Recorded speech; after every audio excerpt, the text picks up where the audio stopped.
Amados, pega a sua Bíblia. Hoje eu vou fazer a última ministração sobre a graça, o poder da graça. Eu quero pegar um texto que nós já discorremos por esse tempo, mas eu quero falar nele novamente hoje. Evangelho de João, capítulo de número 8. Evangelho de João, capítulo de número 8, o versículo de número 1 em diante. Evangelho de João, capítulo 8, versículo 1 em diante.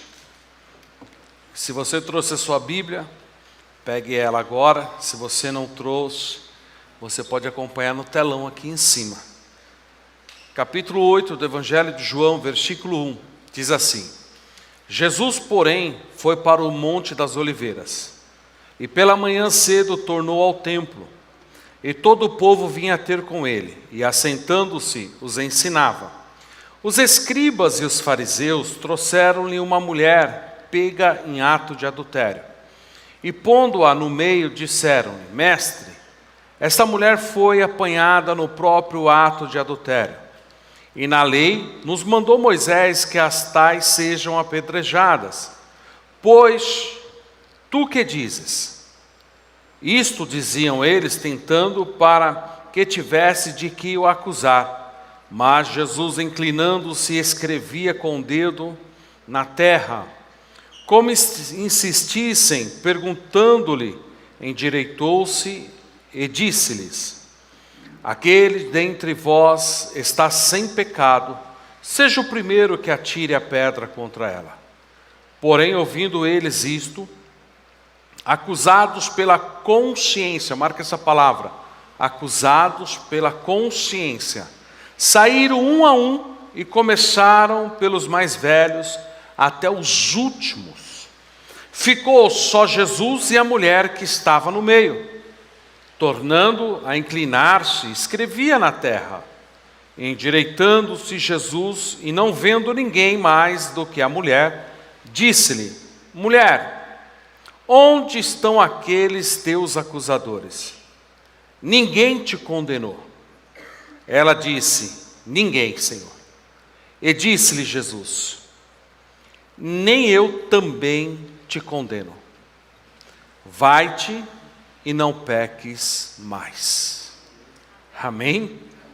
Pai, nós te louvamos e te agradecemos. Obrigado por esta noite, por mais um momento na tua presença. Fala conosco aquilo que nós precisamos ouvir, ó Pai.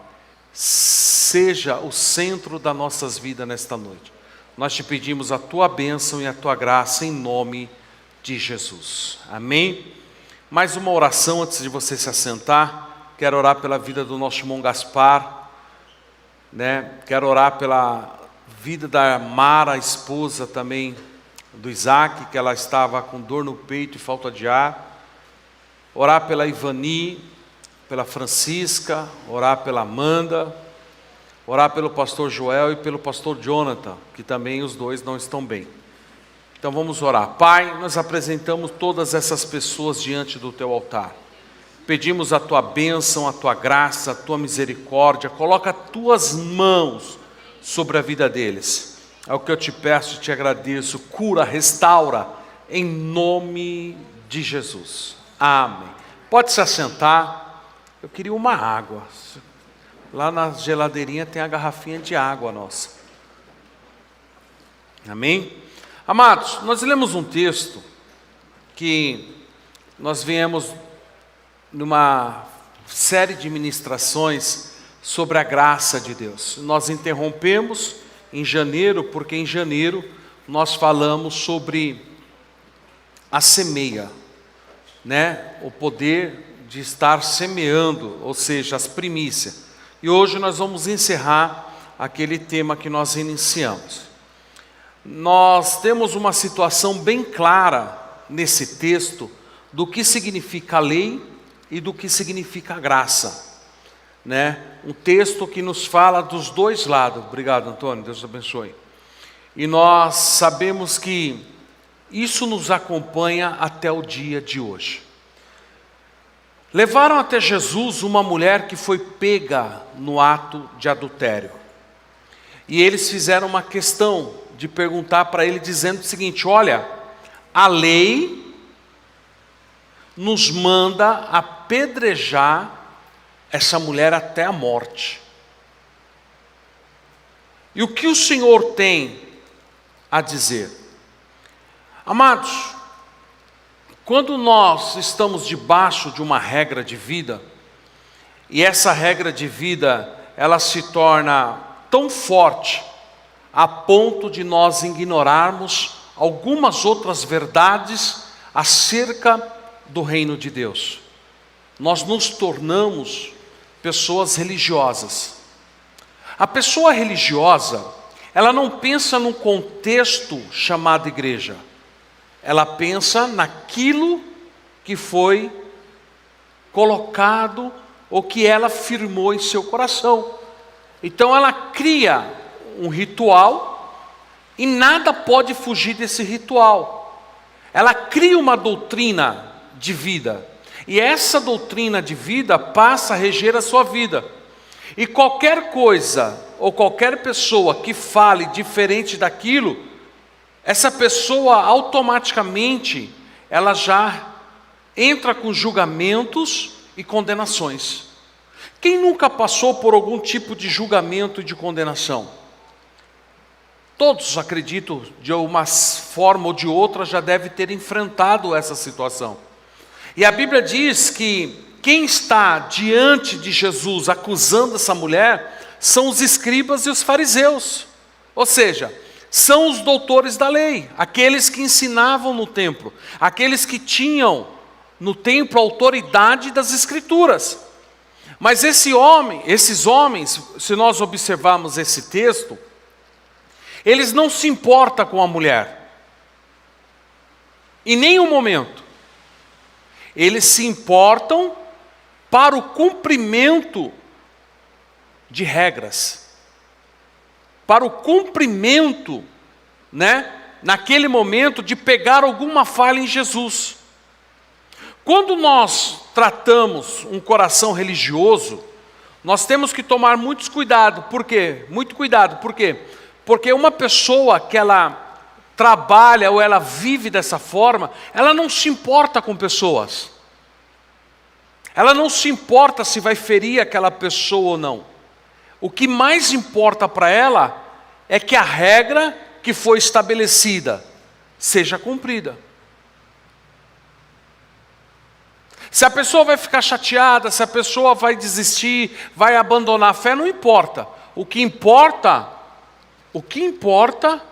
é o que eu penso, o que eu acho. Uma vez eu assumi uma igreja, eu era pastor de outra denominação, e eu assumi uma igreja, a primeira igreja que eu assumi. Eu era novinho na fé, eu comecei novo como pastor. E eu me lembro que quando eu cheguei naquela igreja, me trouxeram um caderno. E eu falei: o que é isso aqui, os obreiros? Perguntei para os obreiros. Isso aqui é o regimento interno. Eu disse: regimento interno? Quem escreveu? O pastor antigo escreveu.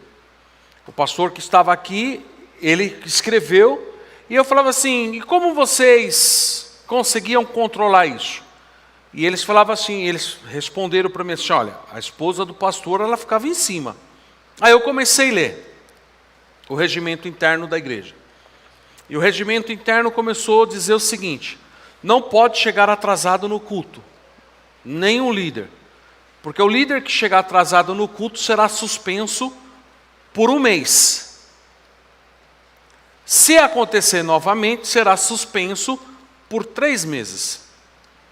Mulher não pode cortar o cabelo, mulher não pode usar brinco, mulher não pode passar batom, mulher não pode usar calça. E assim foi escrevendo aquela lista. E eu disse: Jesus, estou enrolado, porque minha mulher faz tudo isso.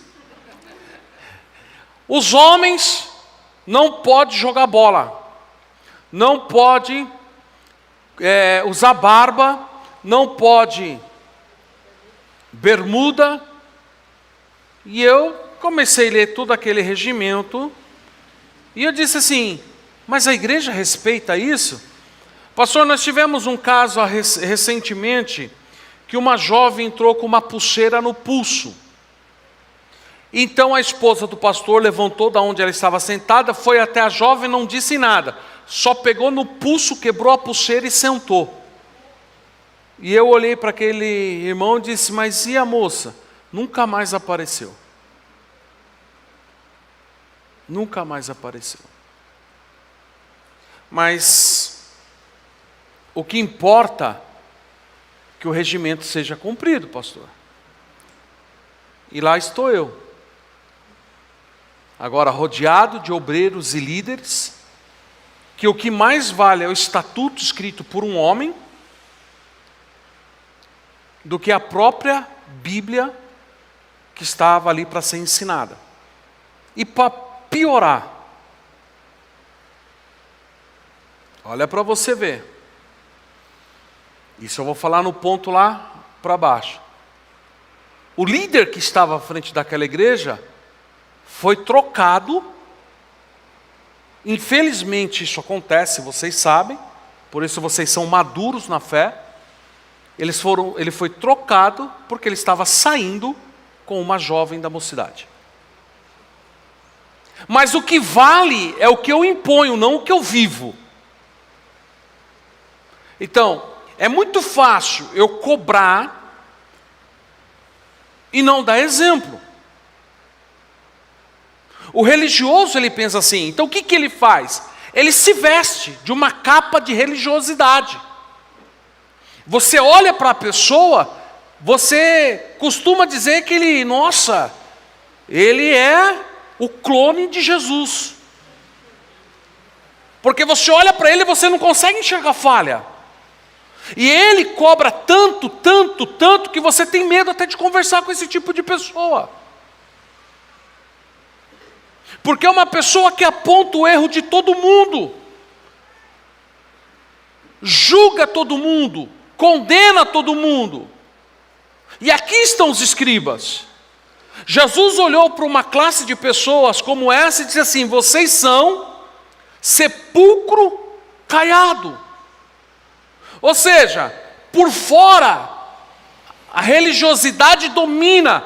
Vocês estão vestidos, vocês estão arrumados, mas por dentro vocês são como sepulcros caiados, como pessoas que carregam restos mortais e que cheiram mal. Então, quando nós falamos de religiosidade, nós estamos falando de pessoas que só se preocupam com o exterior. E eles não se preocupam em ter uma vida com Deus. Eles se preocupam em cumprir com um regimento ou um estatuto que foi elaborado por uma junta de líderes para colocar regras na entidade qual eles estão frequentando. E essa mulher está sendo acusada agora por um grupo de pessoas que estão cobrando dela algo grave que ela cometeu. Mas eles queriam a morte daquela mulher. E ao mesmo tempo que eles estavam desejando a morte daquela mulher, porque ela errou, porque ela falhou, ao mesmo tempo eles queriam ver se Jesus traria alguma falha no seu ministério. Você sabe como que eu coloco isso? Pessoas injustas querendo justiça. Por que eu penso assim? Porque Jesus olhou para aqueles homens e disse assim: olha, qual dentre vós não tiver algum tipo de pecado ou um erro, atire a primeira pedra. Jesus não trabalhou com a lei de Moisés, mas Jesus começou a tratar o interior daqueles homens. A pergunta que Jesus fez não foi em relação ao que a lei de Moisés estava dizendo, mas ele fez uma pergunta que mexeu com a consciência daqueles homens. Porque a lei, ela é um conjunto de regras que qualquer pessoa pode cumprir. toda lei é um conjunto de regras que qualquer pessoa pode cumprir. Por exemplo, eu trabalho na GM, lá tem a sua norma, lá tem a sua regra. Primeira regra, todo funcionário, gostando ou não gostando, tem que usar o uniforme da firma. É a regra. Eu não tenho como estar dentro da GM e querer usar o uniforme da Volks ou da Mercedes. Não posso. É uma regra que está estabelecida e ela tem que cumprir. Se não cumprir, se eu não cumprir, eu sou punido. Regras são um conjunto de leis estabelecidas ou normas estabelecidas para o cumprimento delas. Jesus, ele nunca trabalhou em cima de regras. A graça não trabalha em cima das regras, porque a lei trabalha no exterior, mas a graça, ela trabalha no interior do coração do homem.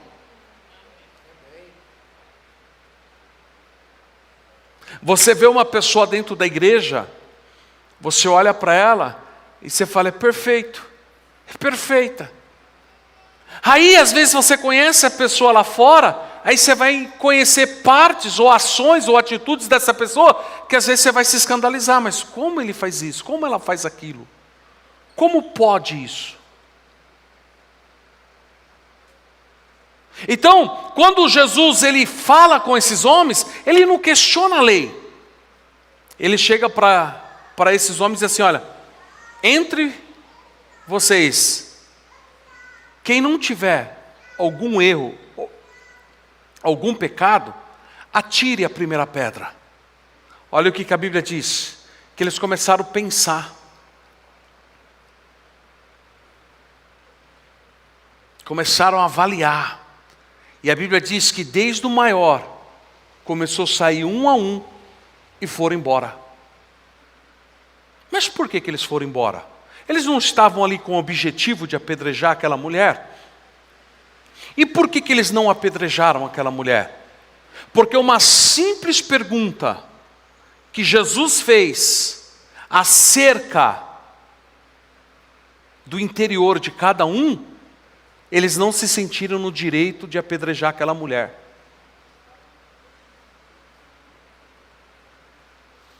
Vocês lembram do Gênesis 37, 38, fala de Judá e Tamar? Os filhos daquele homem, os 2 primeiros morreram. Então ele disse para a mulher, olha, vai e fica lá na sua viuvez. Depois que o meu filho crescer, eu te darei ele como esposo. O menino cresceu, mas ele não deu como esposo para ela. Um dia ela ficou sabendo que ele estava subindo a tosquear, o que ela fez? Vocês se lembram? Ela foi lá e se vestiu do quê? De prostituta. Ele olhando para ela sentiu o desejo de tê-la, e ele se deitou com ela. Mas antes ela fez uma pergunta, tá, mas o que você vai me dar em troca? E ele disse, depois eu mando te entregar um cabrito. Ela disse, não, mas até que você venha eu preciso de alguma coisa em troca. Aí ela falou assim, me dá o teu selo, me dá o teu cajado e me dá o teu bordão. E aquele homem, ele nem se importou, ele simplesmente deu o selo, o cajado e o bordão. Passando-se os dias, encurtando a história, chegaram para ele e disseram assim, olha, sua nora, ela está grávida. Ela não esperou você entregar o filho mais novo. Ela está grávida. Aquele homem, sem nenhum tipo de misericórdia, olhou e disse assim, tragam ela, porque ela é digna de morte. Ela tem que morrer, porque ela infringiu a lei. Você vê como que são as pessoas? É muito fácil julgar a vida do outro. É muito fácil apontar o erro do outro. Mas Deus, Ele conhece o nosso íntimo. E Ele conhece o íntimo de cada um. Aquela mulher mandou uma resposta dizendo assim, olha, vai lá e entrega isso para ele. E diga para ele que o pai da criança que eu estou esperando é dono desses utensílios. E quando ele olhou para aqueles utensílios, ele diz, mais culpado sou eu do que ela. Por quê? Porque ali ele viu que ele tinha o risco, e ele corria o risco de ser desmascarado publicamente. Então você observa que as pessoas, elas não usam de compaixão, não usam de misericórdia. Esses homens não pensaram em nenhum momento, em nenhum segundo: olha, nós somos os doutores da lei, nós somos os que dá as diretrizes espirituais, vamos chamar essa mulher aqui, vamos conversar com ela, vamos perguntar para ela o que está acontecendo, vamos trabalhar essa questão da vida dela, vamos restaurar a vida dela, para que ela fique bem, para que ela não seja condenada. Mas eles não pensaram nisso. Cada um tinha o seu problema, cada um tinha os seus pecados, cada um tinha os seus erros. Mas qual era a mentalidade daqueles homens? Vamos matá-la. Se Jesus não tivesse dito assim: olha, quem não tem pecado atire a primeira pedra, se ele tivesse dito qualquer outra coisa, dizendo: olha, se a lei está dizendo isso, então façam, aquela mulher estaria morta.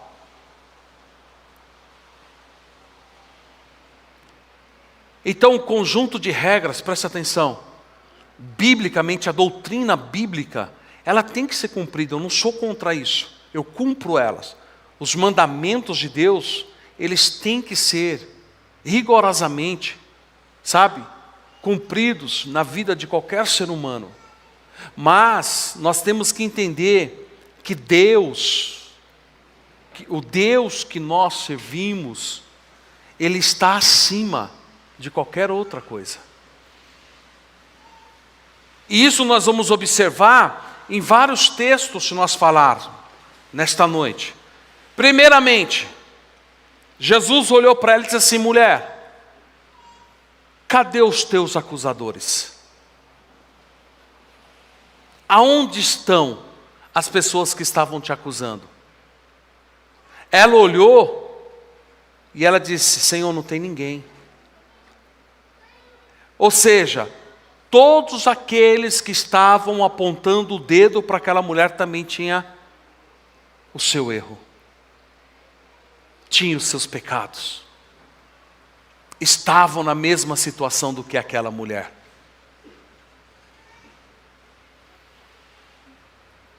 Você vê como a lei é confrontada pela graça?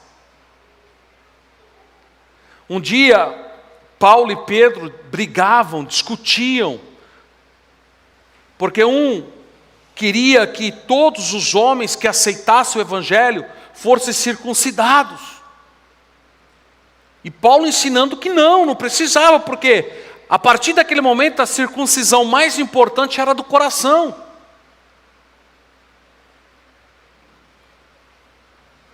E não precisava cumprir a circuncisão no corpo físico. Então nós precisamos ter conhecimento. Nós estamos vivendo uma época tão difícil, que as pessoas estão sendo destruídas por falta de conhecimento. Eu estava lendo um texto agora à tarde de Daniel, que eu estou preparando uma mensagem no livro de Daniel, e uma das coisas que me chamou a atenção nesse texto foi que a Bíblia diz que quando Israel foi levado cativo, dentre tudo que eles pegaram de utensílios foi Daniel e mais 3 jovens. E a Bíblia diz que o nome deles foram trocados: Beltesazar, Abidnego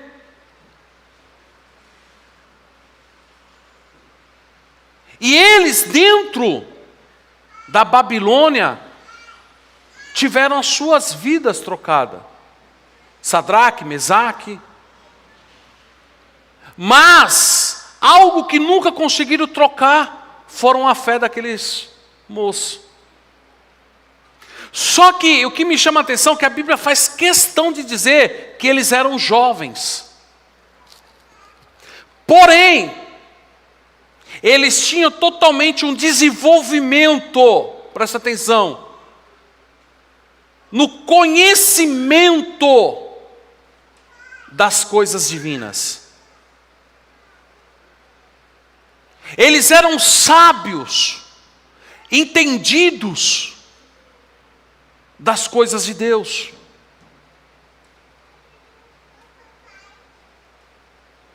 E quando o rei teve um sonho que ninguém conseguia interpretar o sonho, porque o rei disse assim, presta atenção, eu não quero contar o sonho para os astrólogos e os magos, e vocês me darem a interpretação, porque isso é fácil. Eu quero que vocês revelem, presta atenção, olhe para mim, eu quero que vocês revelem o meu sonho.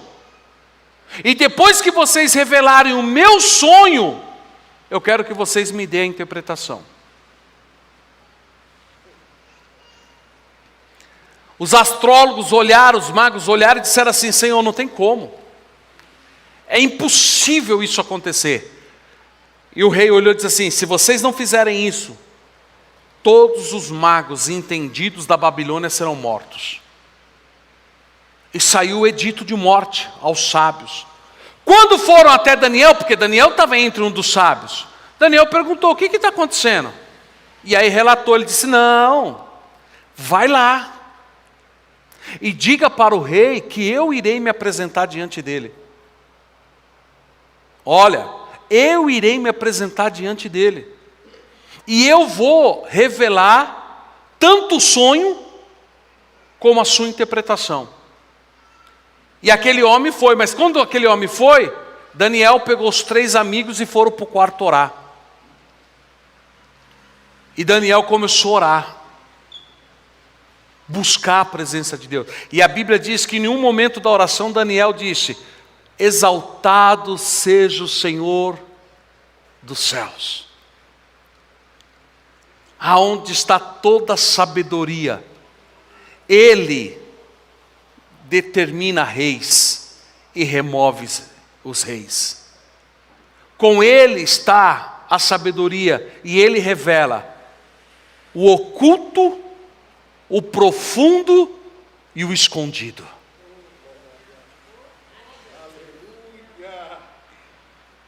Não tem nada que o nosso Deus não possa revelar. Eram jovens. Hoje nós estamos vivendo uma época de igreja, onde eu quero chegar, que alguns amam a teologia, mas ficam engessados. É uma oratória tão precisa, teologicamente falando, que não tem nenhum, momento que o Espírito Santo possa se manifestar. Eu estive com um pastor, vocês conheceram ele vai ministrar na nossa igreja, e ele diz, pastor, eu congrego numa igreja que o Espírito Santo não tem liberdade. Ele não pode trabalhar, porque lá quem domina é a oratória da teologia. A teologia que tem que dominar todas as coisas. Por um outro lado, existe aquele grupo que ele não se aprofunda no conhecimento bíblico, mas ele também não tem uma profundidade em Deus, vive de revelações.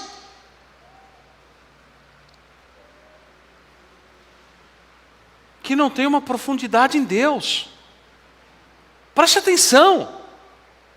Eu entrei numa live, porque disseram para mim assim, olha, vai ter um profeta, e esse profeta é muito usado por Deus, e esse homem, ele é tão usado por Deus, que ele revela o oculto, profundo, escondido, e eu disse, Senhor, eu amo o agir do teu Espírito, eu quero assistir, eu vou entrar na live desse homem. Entrei na live dele, tinha 3.000 pessoas na live. Quando eu olhei para aquilo, eu falei, meu Deus, que maravilha. E naquele momento ele começou então a conversar com o público, e ele disse assim, olha, aqui hoje, de todos que estão me assistindo, o Espírito Santo está me revelando que tem alguém aqui que está com dor de cabeça.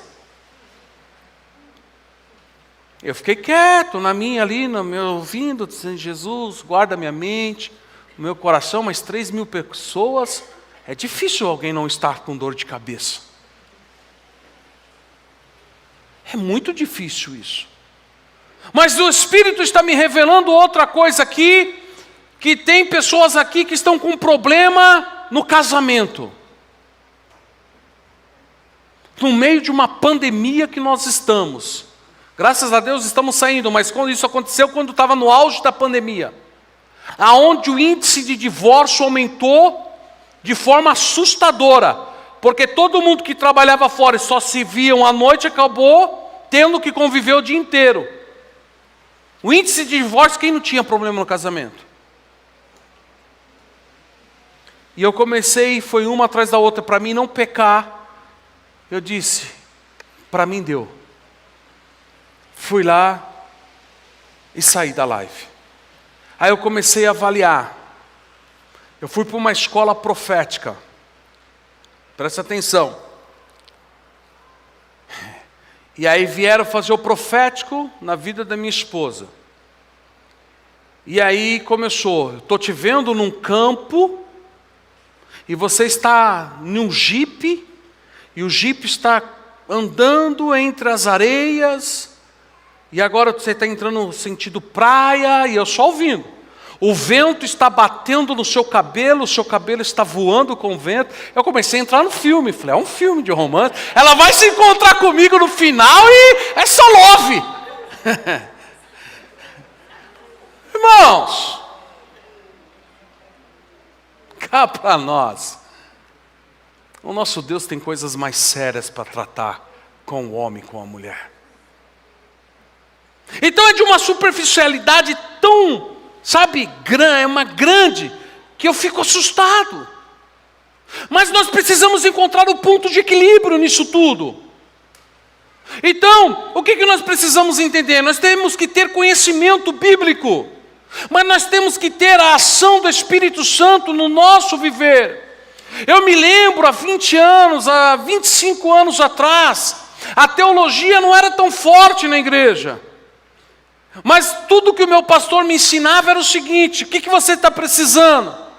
Entra no teu quarto, dobra o teu joelho e começa a falar com Deus. Porque o Deus que te ouve em secreto vai trazer as revelações mais lindas para a tua vida.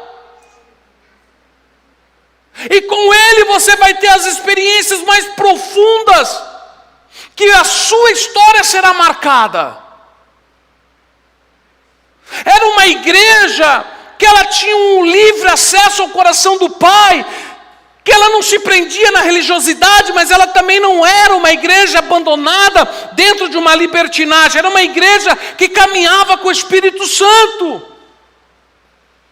que tinha o prazer nas coisas que são santas, que tinha o prazer de serem tocados por Deus, e o maior prazer era ver pessoas sendo restauradas e salvas no nosso meio.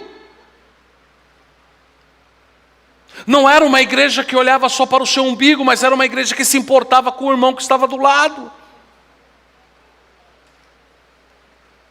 Era um grupo de pessoas, e temos que ser esse grupo de pessoas que se importa se o nosso irmão está do nosso lado, morrendo. Esse grupo de pessoas, eles não se preocupavam se essa mulher estava bem ou se ela estava mal. O que levou ela a tomar a decisão de se deitar com um homem casado? Por que ela não tinha uma perspectiva de mudança de vida? Ninguém sentou com ela, ninguém tentou ouvir a história dela. Simplesmente queriam apedrejar até matá-la. Olha que um dia Jesus estava sentado no poço de Jacó, e uma mulher veio tirar água, e aquela mulher veio tirar água, e ele disse assim: mulher, vai lá, chama teu marido e volta, que eu quero falar com vocês. Ela disse: eu não tenho marido. Jesus olhou para ela e disse: disseste bem, porque você já tiveste 5 maridos, e agora o homem que está com você não é teu marido. Jesus revelou a vida daquela mulher, mas não condenou ela. Porque Jesus acredita na restauração da humanidade. Porque se Deus não acreditasse na restauração da humanidade, Ele não teria enviado o seu Filho para morrer numa cruz. Porque a graça de Deus que foi manifestada na cruz do Calvário, ela veio para redimir o homem do seu pecado. Mas o pecado só pode ser redimido quando o homem ou a mulher é tratados. Quando eles são tratados pela palavra, são tratados por uma igreja.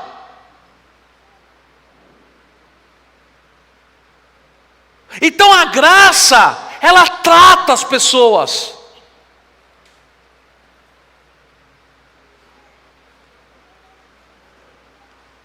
Jesus, ele manifesta a graça sobre a vida dessa mulher.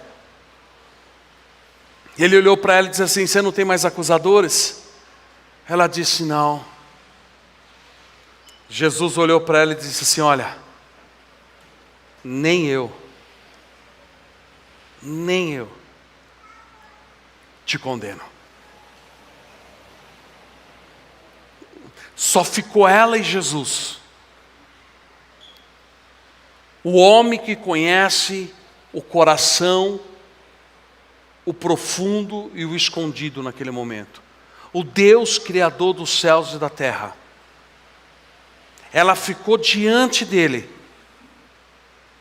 E Jesus olhou para ela e disse assim: eu também não te condeno.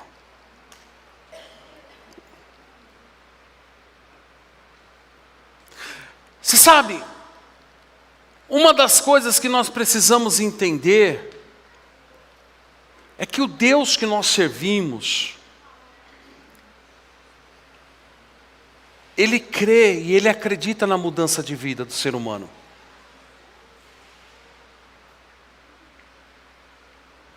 Às vezes nós ouvimos tantas palavras que nós ficamos até com medo de Deus. Mas tudo que Deus almeja é ficar a sós com cada um de nós. E poder falar o que Ele pensa.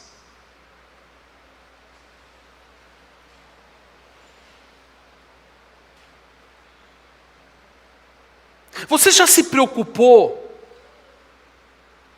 de saber o que Deus pensa de você? Realmente?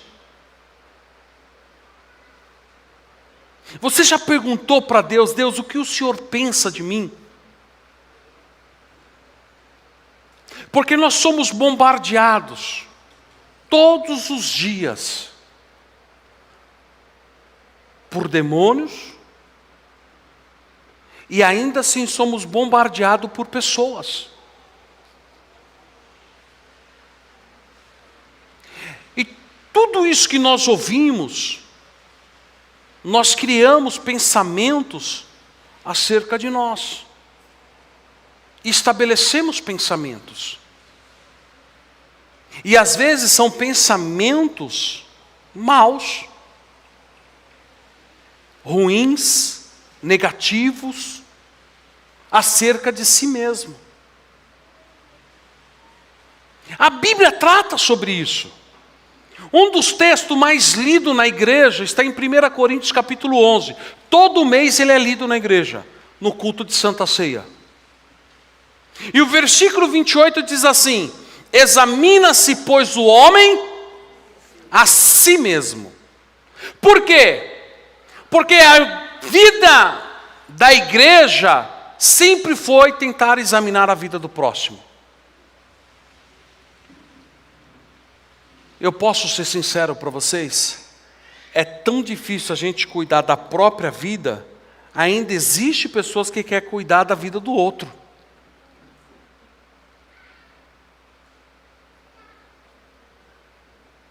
É tão difícil você se manter, e ainda tem pessoas que querem manter a vida de outros. Não dá. Preste atenção.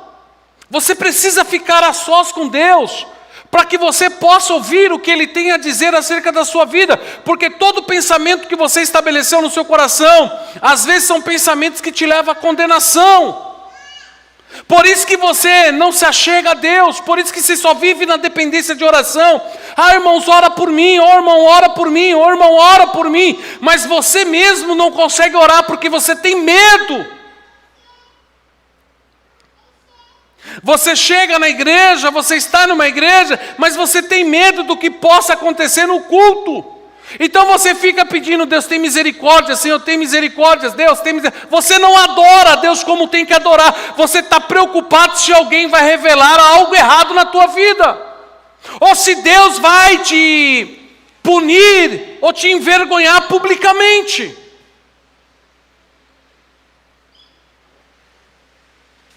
Os mais antigos que cresceram em igrejas pentecostais sabem do que eu estou dizendo. Quantas vezes você ouviu alguém dizer: cuidado, Deus vai te pôr no leito. Cuidado, Deus vai te matar. Cuidado, Deus vai te ferir. É como se Deus fosse o seguinte: ou você faz o que eu quero ou eu te mato. Ou você faz o que eu quero ou eu te ponho no leito. Ou você faz o que eu quero ou eu vou te castigar. Então nós fomos gerados e esses pensamentos se tornaram tão fortes que qualquer momento ou falha que a pessoa tem na sua vida, ela tem medo de Deus. Então ela vai se afastando de Deus e ela vai sendo dependente de homens. Ora por mim. Ora por mim. Ora para Deus ter de misericórdia da minha casa. Ora para Deus ter de misericórdia da minha vida. Olha o que diz o texto, 1 João capítulo 3, versículo 21. Amados, se o nosso coração não nos condena, temos confiança para com Deus. Esse texto ele é maravilhoso, porque se o meu coração não me condena, eu tenho confiança de ir até a presença de Deus. Eu tenho ousadia, como o autor aos Hebreus escreveu dizendo: chegai, pois, com ousadia ao trono da graça. Eu vou com ousadia na minha oração, dizendo: Deus, eu estou aqui mais uma vez orando, eu quero ver a tua face, eu quero ter um encontro contigo, eu quero sentir a tua presença, eu quero ser tocado por ti, eu quero ter sonhos proféticos, eu quero que o Senhor me dê experiências espirituais, ministeriais. Senhor, eu estou aqui, eu creio que o Senhor pode mudar a minha história, pode mudar a minha vida. Não é aquela oração religiosa. Ó, todo soberano, Criador dos céus e da terra, aquele que é inalcançável, que a sua glória se estende, a soberania sua transcende as paredes angelicais, o Senhor que está rodeado por arcanjos em trono de glória, tenha misericórdia desse verme, desse servo inútil. Oração religiosa, porque o coração não é nada disso. E por que ele tem essa oração tão religiosa? Porque ele quer mostrar que Deus é santo e ele não é nada. Por quê? Porque ele sabe das condenações que estão presentes em sua vida. Mas quando uma pessoa é verdadeira, quando uma pessoa tem confiança em Deus, ele chega diante de Deus rasgando o coração. Ele adora a Deus pelo que Ele é, sim, mas ele entra na presença de Deus sabendo que Deus pode restaurar a vida dele. Então ele diz: Senhor, eu estou aqui, eu pequei, mas o teu sangue me purifica de todo pecado. Eu não estou conseguindo andar sozinho, eu não estou conseguindo vencer essa luta, eu não estou conseguindo vencer a si próprio. Eu preciso, Senhor, da tua ajuda. Espírito Santo, me ajuda. Pega nas minhas mãos, pega-me no colo, conduza-me na tua santa verdade, leva pelos caminhos eternos. Ele fala que nem o salmista: Senhor, esquadrinha a minha vida, vê se há em mim algum caminho mau, e guia-me pelos caminhos eternos. Por quê? Porque ele não tem mais do que se envergonhar. Ele entendeu o poder de Deus em sua vida. Então ele entra na presença de Deus com ousadia. Porque o que você imagina que o autor aos Hebreus diz? Chega, pois, com confiança ao trono da graça. Como que vocês imaginam isso? É chegar como você às vezes chega na sua casa, já abre a porta, já entra, não dá bom dia ou boa tarde ou boa noite para quem está lá e já faz tudo. Não, não é assim. Ousadia é confiança. Eu tenho autoridade para entrar aqui. Aqui é a minha casa. Eu tenho autoridade para entrar nela. Eu chego, eu abro o portão, eu fecho o portão. Eu ando pelo corredor, eu entro para dentro da casa, olho todos os cômodos, sento aonde acho que eu devo sentar, no sofá, na cadeira na cozinha, ou lá no quintal. Por quê? Porque eu tenho autoridade. Ninguém vai dizer assim para mim: você não pode entrar aqui. Você não pode sentar nesse sofá. Por que não? Porque ninguém vai dizer isso. Porque eu tenho autoridade para fazer o que eu estou fazendo. Quando ele está dizendo assim, entra com autoridade, é porque eu tenho que saber quem eu sou. E ele disse: Pedro, tu és Petros, fragmento de rocha, mas sobre esta rocha eu edificarei a minha igreja, e as portas do inferno não prevalecerão sobre ela. E ele entregou a chave da igreja. Você tem a chave dos céus. E eu vou te dizer mais, por quê? Porque a Bíblia diz que você é dispenseiro das coisas eternas. O que é ser dispenseiro? É você ter a chave da despensa, onde você entra no mais íntimo de uma casa e procura na despensa o alimento que vai ser servido para aquelas pessoas naquele dia. Não é qualquer um que tem a chave da despensa. A despensa celestial não fica na terra, ela fica nos céus. Como você vai ofertar um louvor se você não vai buscar inspiração lá no trono? Como que você vai ofertar uma palavra, uma ministração, se você não busca ela diante do trono? Se você não entra na presença dele, se você não vai até onde ele está? Se você tem medo de alguma coisa, ou ouvir alguma coisa que te acusa, dizendo: você não pode estar aqui, você pecou, você fez isso, olha como está. Então você para e você vem embora, e o diabo é isso. Toda vez que você vai dobrar o joelho para orar, ou você sentado ou de pé, seja lá o que for, que você começa a orar, o diabo ele já traz uma acusação. Lembra o que você fez? Você lembra o que você falou hoje? Você lembra da atitude que você teve? Automaticamente essa atitude ela entra como uma flecha no teu coração. Ela bate e bloqueia o teu coração, você já se sente o quê? Que não é digno. E aí você para de entrar. Aí você não vai na presença de Deus, você volta para o ambiente terreno onde o diabo tem reinado. A graça, ela te remove. Presta atenção. A graça, ela te remove do lugar terreno e te leva para o lugar espiritual. A lei dizia que no templo só os escribas, sacerdotes poderiam fazer a leitura, só eles poderiam participar.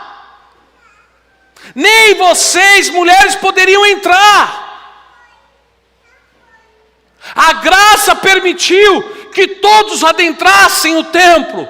Permitiu vocês, mulheres, entrarem no templo e ensinar no templo. A graça abriu um caminho que a lei proibia. Por isso que a Bíblia diz que nós temos que prosseguir em conhecer a Deus. Então tenha o coração limpo. Tenha um coração purificado. A graça te permite ter um coração purificado. Por quê? Porque o sangue que foi derramado na cruz, ele purifica o teu coração. Ele limpa o teu coração. Por isso que a Bíblia diz: bem-aventurado os que lavaram as suas vestiduras no sangue do Cordeiro, porque a esses foi lhe dado o direito de entrar na cidade pelas portas. Aleluia!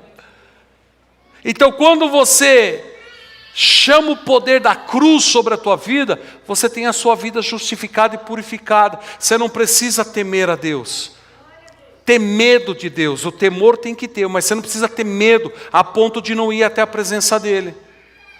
Agora, para finalizar, Jesus disse para aquela mulher: eu não te condeno, mas tem uma coisa, vá e não peques mais. O que isso significa? Preste atenção. A graça, ela te recebe como você é. A graça, ela te aceita como você se achegou a ela. Às vezes quebrado, todo sujo pelo pecado, com a vida toda embaraçada, toda torta, num lamaçal de pecado realmente. A graça, ela não te exclui, ela te aceita dessa forma. Só que tem uma coisa, a graça, ela transforma a sua vida. Ela não deixa você do jeito que você chegou. Porque existe pessoas que por ela pensa que ela está vivendo o tempo da graça, ela veio como está, fica como está, permanece como estava, e não há uma mudança de vida. Isso não é graça, isso é rebeldia. A graça, ela tem o poder de mudança.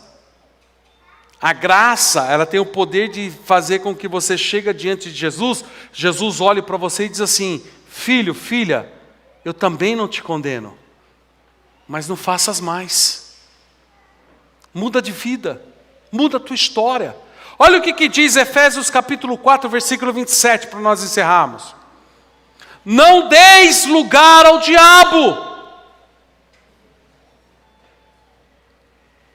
Não deis lugar ao diabo. Aquele que furtava, não furte mais. Aquele que roubava, não rouba mais. Aquele que prostituía em adultério, não faça mais.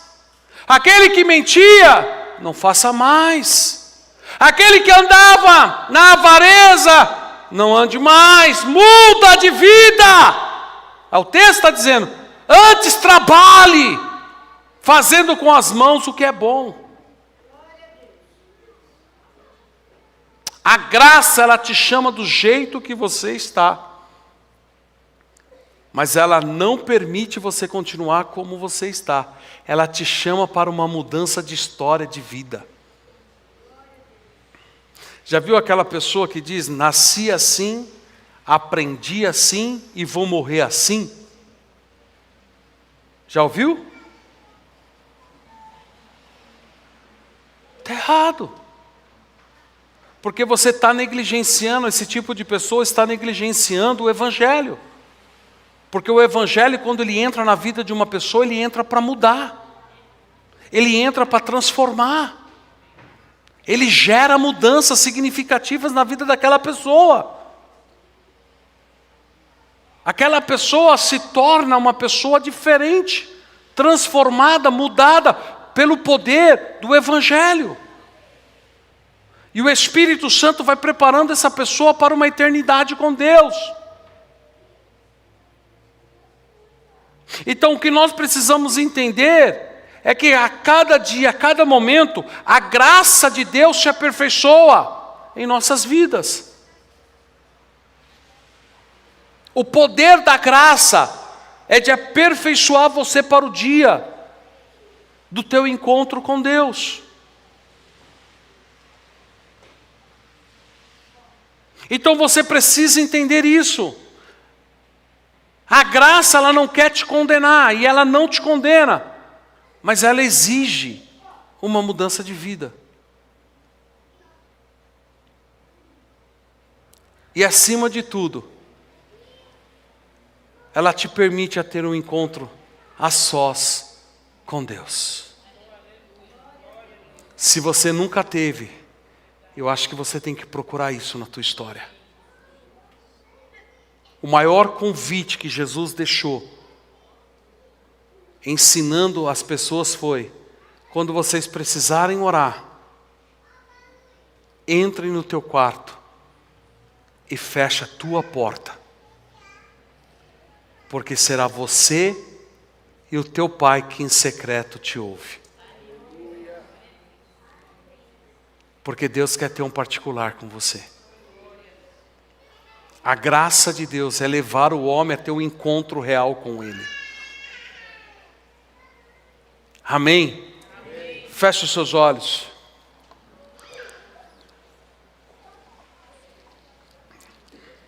Pai, eu quero te louvar e te agradecer. Espírito Santo, aqui está a tua igreja, que o Senhor morreu na cruz por ela. Foi lavada, foi remida, foi comprada com sangue precioso na cruz do Calvário. Vidas que estão aqui, Senhor, que foram compradas não com ouro, não com prata, mas com o precioso sangue do Calvário.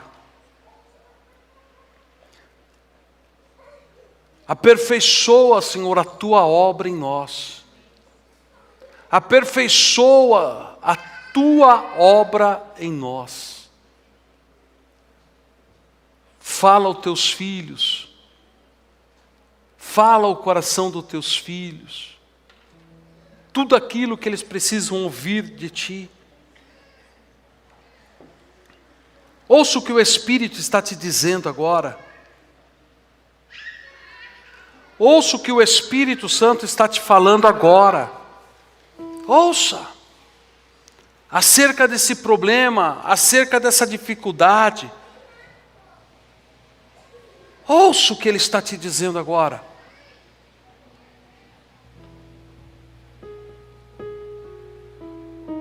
Você está diante dEle agora, como aquela mulher estava diante dEle.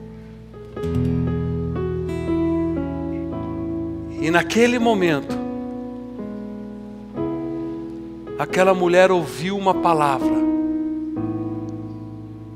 que mudou a história dela, dizendo: nem eu te condeno.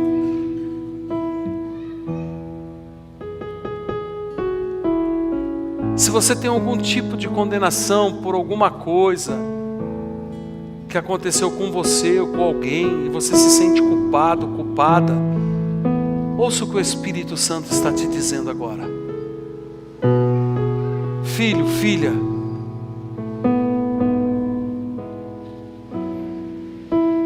eu não te condeno.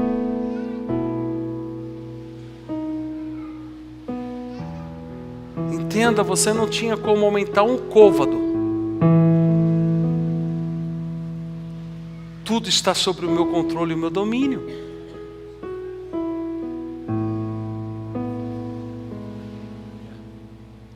Guarde o teu coração.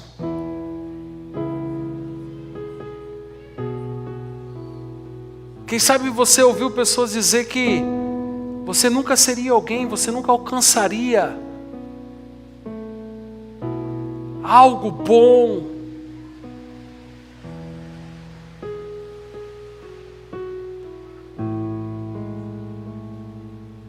Ainda de olhos fechados. No começo da minha conversão, de olhos fechados, um pastor, ele ficou tão bravo.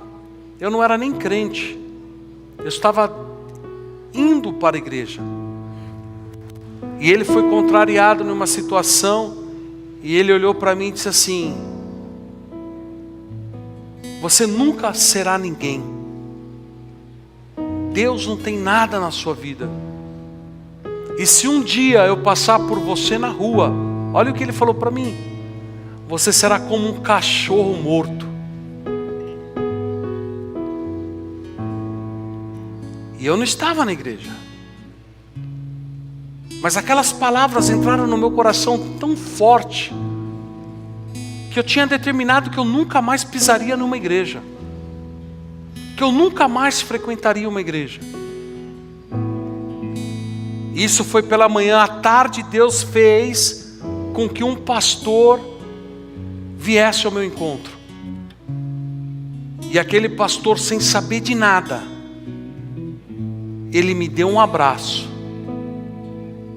e disse para mim: filho, hoje te disseram que você nunca seria alguém, que eu não te amo e que eu não tenho uma obra na sua vida, e te trataram como um cão.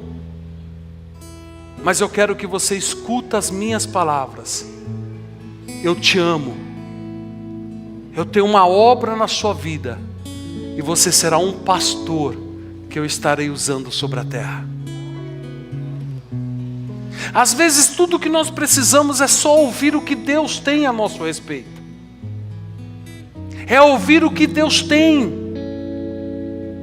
no nosso particular.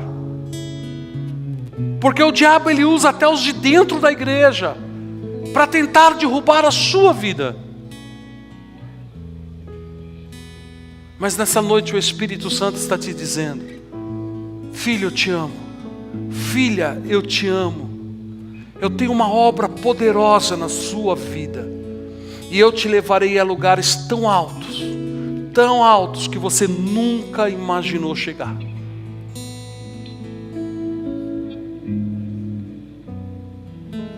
Porque eu sou na sua vida. Eu sou na sua história. Eu mudo o teu percurso. Porque eu te amo.